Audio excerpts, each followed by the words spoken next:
तना में नयाती ओए होए दुगो मुर्गा ले आ और काटी तना में नयाती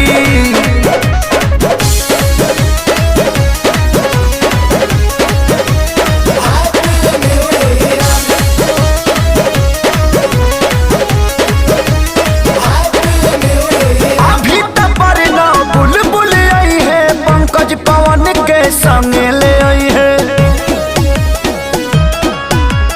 ए मनु तू जदी खइबा शाकाहारी केतना व्यवस्था करी है खेसारी मुरली लीटर 2 किलो चिकन मुरली लीटर 2 किलो चिकन खोई है 18 गो घाटी नया साल के बिगड़ जाई पार्टी एतना में नयाती ओए होए दुगो मुर्गा लिया बौरी काटी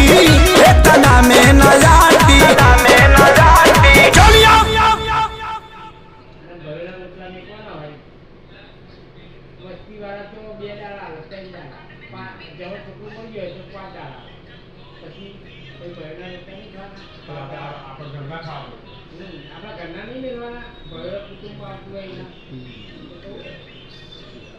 મકાન હતું ને